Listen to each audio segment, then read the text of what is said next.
Pau's defense was the biggest highlight probably in the fourth quarter.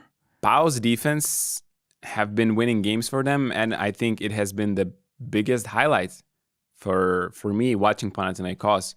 This year in general, you mean? This right? year in general, yeah. They are the top 3 defensive team in the league.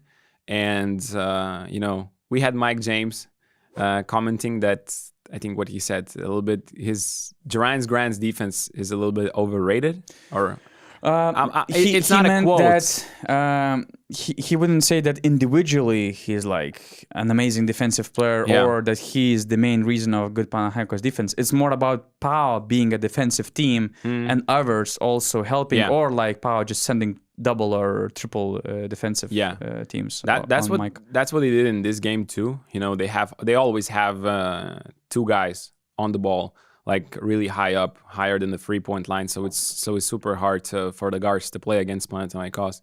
That's why I always sell my fantasy players when they play against Panathinaikos. And it always felt that as soon as the first defensive coverage was beaten by the offensive player, there was another player jumping in and just stopping the guy. And one thing you have to you just noticed when you're watching Panathinaikos is how active their hands are.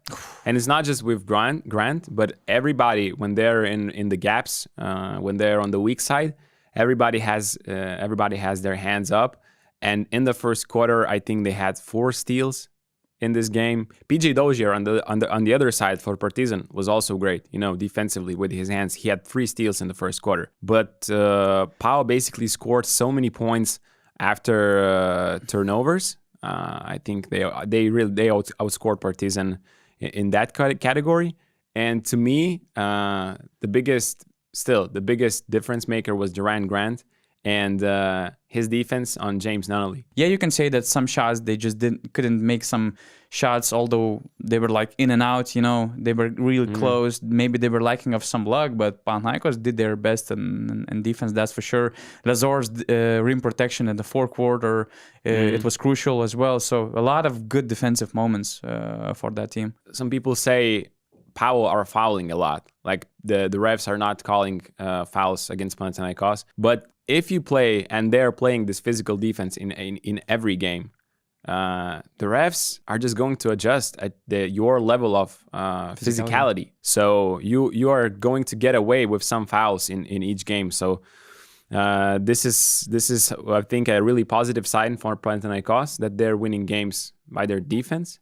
And if they get a home court advantage, it's going to be really, really tough for the teams to beat them, because in Oaxaca, that Oaxaca is again one of among the loudest gyms in Europe. That gym is super hard to play in. Yeah, and on the offensive end, they had some players who also stepped up big in those clutch moments.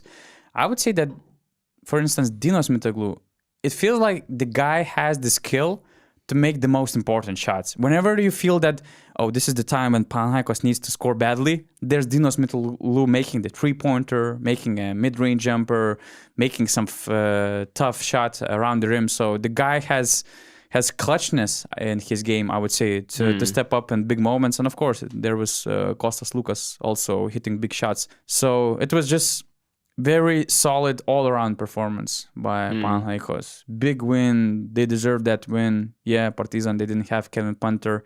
And that's where James Nunnally's 13-point performance is not enough in this case. In any other case where Kevin Punter was on the court, maybe it was enough. In this case, they need more of James Nunnally's performance. But Panathinaikos is playing really, really solid basketball at the moment.